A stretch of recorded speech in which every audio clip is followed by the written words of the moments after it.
Good evening, everyone. Welcome to the Prince William County School Board. We are going to have a work session this evening on the CIP. And so today we have, first I need to have an approval of the agenda. A motion's in order. Vice Chair Jesse. I move that the Prince William County School Board approve the meeting agenda as recommended. Do you have a second? Mr. Chairman, Mrs. Zargarpur. I second. Any discussion? All in favor, please signify by raising your hand. And any opposed? Six yes, 2 not present, vote Tredinick Williams, motion passed. Okay, moving on to the office of the Chief Financial Officer. Before we begin, we have a COIA statement to be read by School Board Member Justin Wilk. Mr. Wilk. Thank you, everyone. Stating that pursuant to the Virginia State and Local Conflict of Interest Act, I am required to declare the following regarding adoption of this budget. My wonderful wife is employed as a teacher in Prince William County Public Schools, and I therefore have a personal interest in this transaction. Number 2, I'm a member of a group of 3 or more persons affected by the transaction. And number 3, I'm able to participate in the adoption of the budget fairly, objectively, and in the public interest. Thank you, Mr. Chairman. Thank you, Mr. Wilk. At this time, I will be turning the meeting over shortly to Dr. McDade for our budget work session and final markup. But before I do that, I have some sort of introductory remarks, kind of take us through how we do this. First off, just as we think about the budget this year, and I've mentioned this at prior school board meetings, things that I'm concerned about and that many of us are concerned about is what's happening down in Richmond and sort of the general economic environment. There are concerns about recalculating the LCI, the Local Composite Index, which can impact the funding that Prince William County receives from the state. There are some ideas and bills out there that could reduce school funding to Prince William County up to $40 million a year. It's unclear what the General Assembly is going to decide on, but there are things that we are continuing to take into consideration as we plan our next 4-year strategic plan and our budget. Concerns about inflation, concerns about unfunded mandates that are being circulated in the General Assembly as well, and then constantly being observant of what's happening at the Board of County Supervisors and how their tax policy and tax decisions will impact our school funds. And so, as we move through the budget markup this evening, I want to acknowledge a concern that continues to arise in our community, which is the level of per pupil investment in Prince William County Public Schools. The reality is that our students continue to receive one of the lowest per pupil investments among neighboring divisions, even as the expectations placed on our schools continue to grow. In comparison to other districts, Prince William County Schools, and I have a slide up here for everyone to take a look at. In comparison to other districts, Prince William County Schools is funded at about $20,000 per student. That trails Fairfax, who's at almost $22,000, Alexandria, who's over $22,000, Loudoun at almost $24,000, and Arlington at a staggering $25,406. And yet we are serving more than 90,000 students with diverse and complex needs. Our students deserve the same level of opportunity, support, and access as students anywhere else in the region. This is not about comparison for comparison's sake. It is fundamentally about fairness, competitiveness, our shared responsibility to ensure every child has the resources needed to thrive. We have made meaningful progress over the years, and I'm grateful for our partnerships that have helped us move forward. But we must be honest. If we want to fully deliver on our commitments to students, staff, and families, continued investments matter. This is why our budget matters. It's not simply about numbers on a page. It's about whether we are willing to match our expectations for student success with the resources required to make that success possible. When we invest in our schools and we invest in our students, then we ensure a thriving future for all of us. With those remarks completed, I'd like to turn the meeting over to Dr. McDade. Dr. McDade. Thank you, Mr. Chairman. Just as a quick review before we begin to review markup, for the public, on February 4th, our team publicly presented the fiscal year 2027 proposed budget and capital improvement program, or CIP. And the school board then held a public meeting on the proposed budget on February 9th. followed by a public hearing on February 18th. And then tonight is the school board's work session for the final markup of the FY27 budget. We've worked collaboratively with our budget team, departments for several months to develop the fiscal year 27 budget and CIP. And in this budget, you'll find that we are finalizing our concluding Vision 2025 plan and commitments that were that needed to be fulfilled there to close out Vision 2025. And we're also launching the foundational support for our new strategic plan, Elevate 2030. And so we're really excited about so many future-focused and innovative programs. Particularly, you'll see in the new budget a significant investment in universal pre-K, which is a part of Elevate 2030. And so I really want to, before we get started, just thank the school board for your time, for your attention, and your engagement throughout this process and all of the feedback that you've given to us.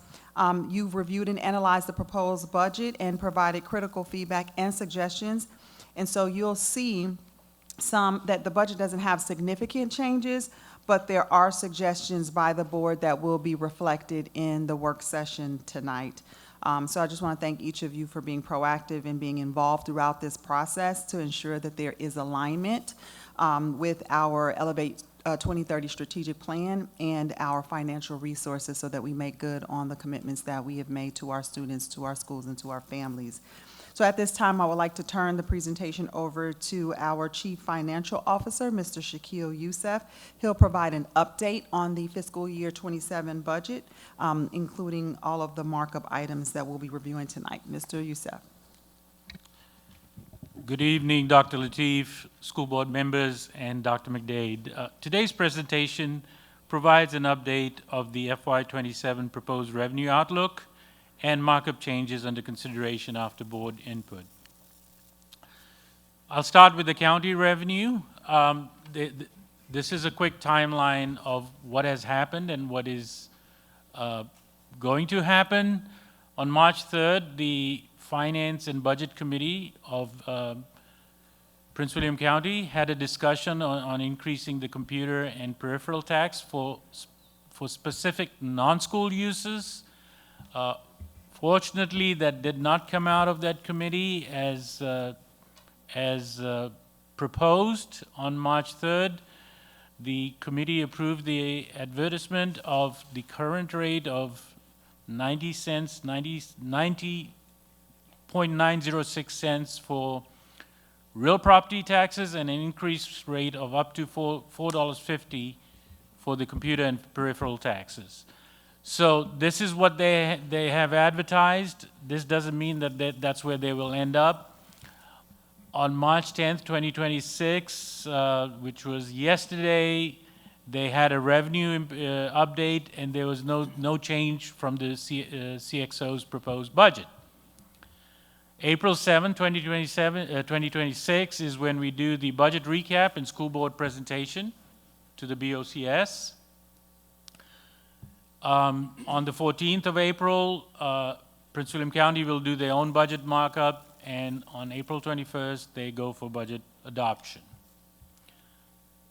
That's the update on county revenues at this point in time.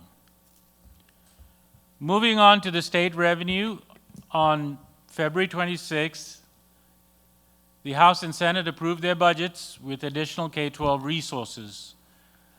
Preliminary estimates will result in net additional funds for PWCS. Important to note, and specifically with the House bill, the majority of new funds are one-time and will need to be spent on one-time items such as curriculum, tutoring, and construction. We are expecting and hoping that the conference report will be available by Thursday, March 12th, because on Saturday they will go into Sindai and they need 48 hours to act upon it. We're hoping that the state will have this out there at the General Assembly so that we can have a budget in a timely fashion. So for this budget, we've held the school estimates, our estimates, the same as the proposed budget. We're not taking any action yet on that. We anticipate that by April 13th, there would be final action by the governor. If not, if there's vetoes, et cetera, this could go into April 2026, when the General Assembly reconvenes, which means that this is well past, will go past the date that the county appropriates. The outlook for state budget funding, as Dr. Lateef alluded to, beyond the current biennium is tempered by the upcoming reset of the local composite index. As you know, Prince William County's real property values and overall wealth is increasing. And this could potentially increase, this is a very early preliminary estimate, our LCI from a 37% to a 40%, which could almost affect our revenues by $40 million, less revenues from the state. This is something that's happening in the future, and it's worth noting that there are some pressures that are coming beyond this, beyond what we have. In terms of the summary of the markup, there are no additional revenues assumed at this time from the state and county. We did shift about $2.1 million revenue from debt service to operating fund due to the approval of the Scenario B decision.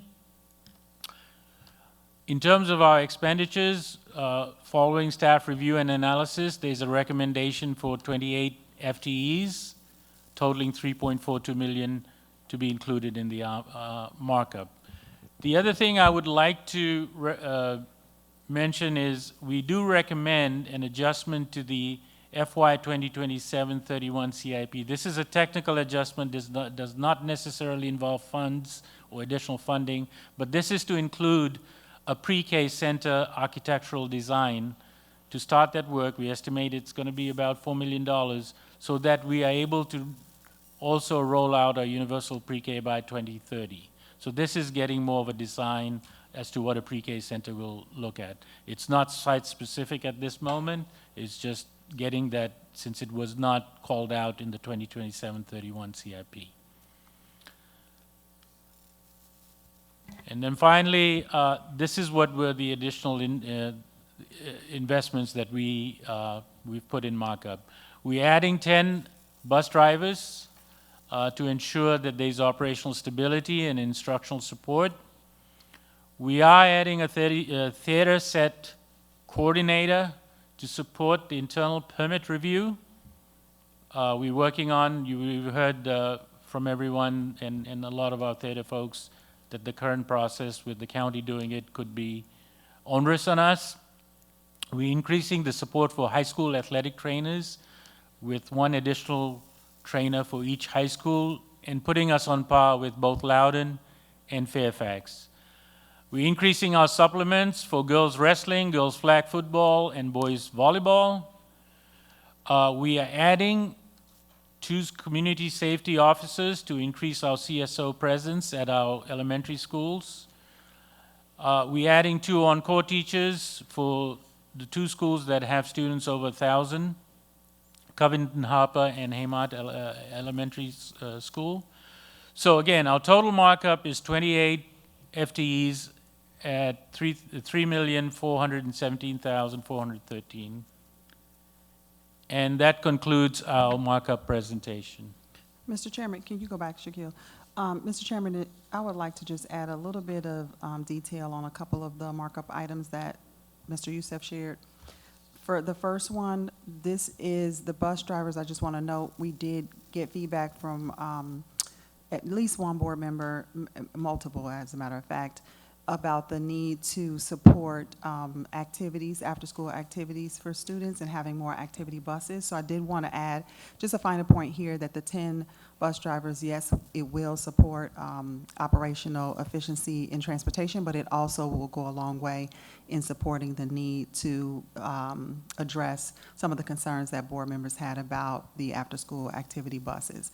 The theater set coordinator, just want to kind of come back to that because Mr. Bach and his team did have an opportunity to work with the county office. And so the reason we need the theater set coordinator is because if we do self-permitting, we need someone that will have oversight of the theater sets internally. And so we don't have the capacity to take on that new work without having someone specifically assigned to that when those projects come up.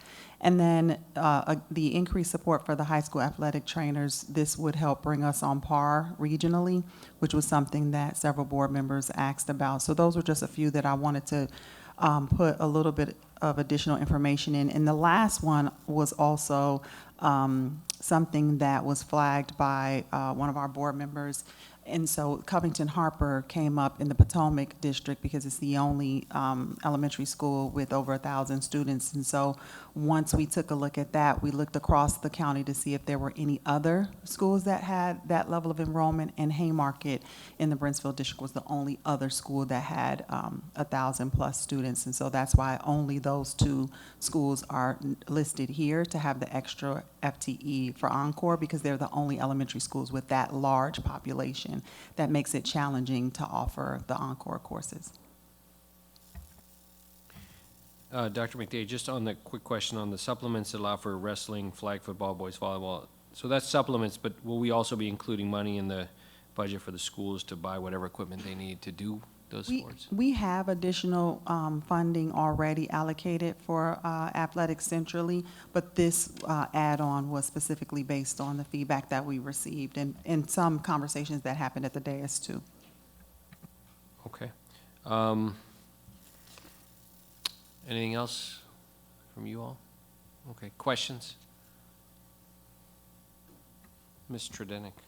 I'm just curious for the athletic trainers, this is one full-time, not a part-time person. Can they flex that into 2 part-time? Can they? So this would allow 2 full-time for each high school. And just to put a finer point on what Mr. Yusuf said, it would be in alignment with Fairfax, Loudoun, and Alexandria City. Is there a possibility that they could use that as a flex position, as in having 2 part-time people fill that role? Because I do know that that was a need that was brought to my attention, that sometimes that full-time position is harder to fill. If that's the case, can they utilize it in a different way, would be what I would ask. We didn't discuss that, but I would say that if the money is being assigned for an athletic trainer, it would have to be used for an athletic trainer. So if they decided to get 2 part-time people, I don't necessarily see that being a problem. It's not something we discuss with the athletic director, but so long as the position is used for its intended purpose, I don't see where that's a problem. It's when the position is assigned for an athletic trainer because that's the identified need, and then it's being taken and used for something else. So it would not be allowed to be used for something other than an athletic trainer, but I don't see an issue if they have problems staffing a full-time. If they had, 2 part-timers to split the position, that's not a problem. I do want to note that Fairfax doesn't currently have the 2. They will for next year, Right. but, I don't want to make it appear that they have it today. Loudoun does, but they all, by next year, will all have 2. So this would bring us on par with our peers.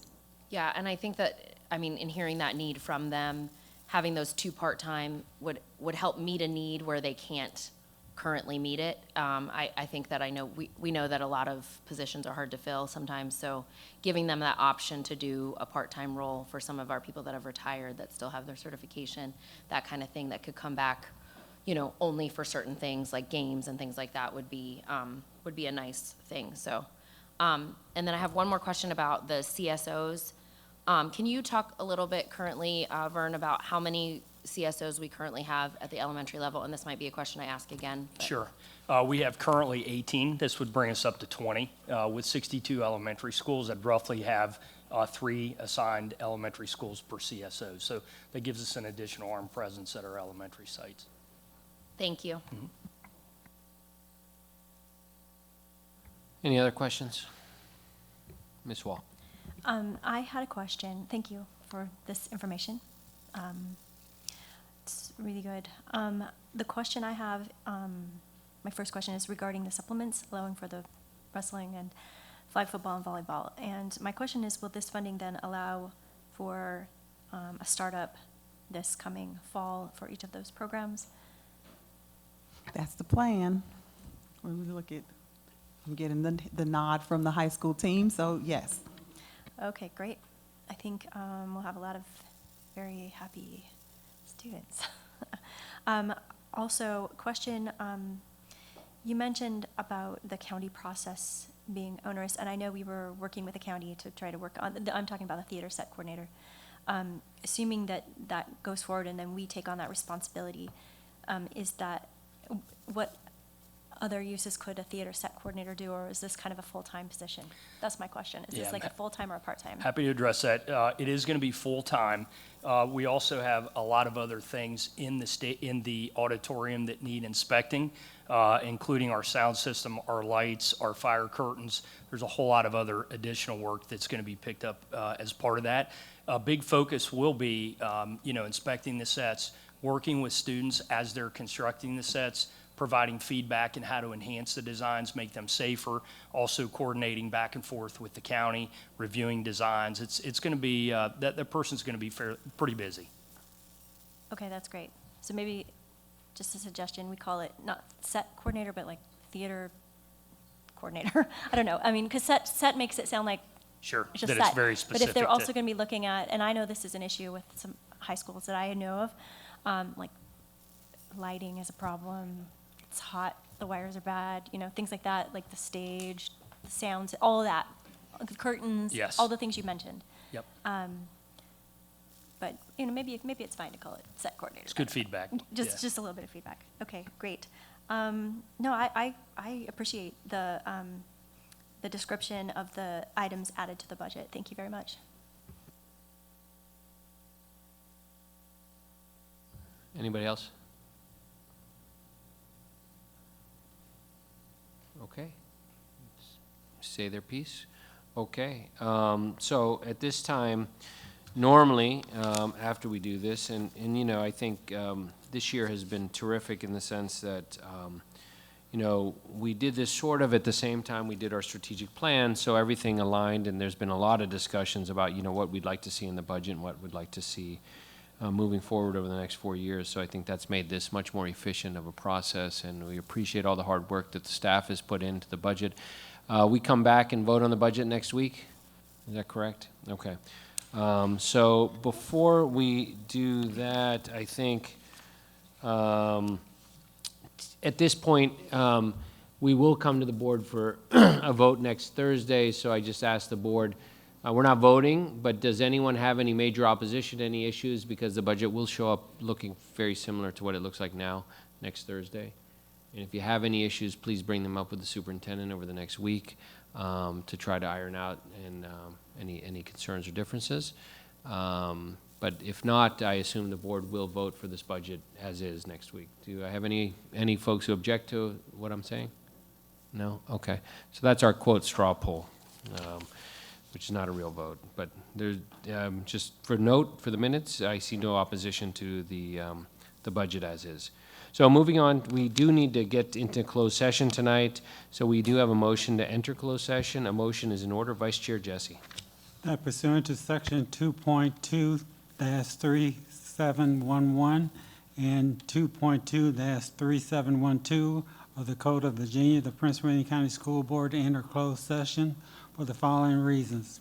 1, to discuss with legal counsel and staff matters pertaining to actual or prohibited probable litigation and specific legal matters involving the hiring, assignment, and appointment of the specific public employees pursuant to section 2.2-3711A, 1 and 7 and 8 of the Code of Virginia.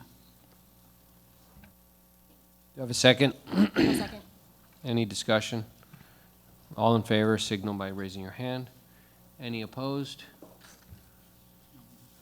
Vote is 8 yes, unanimous, motion passed. Okay, at this time, the Prince William County School Board will enter closed session, and it's unclear when we'll return.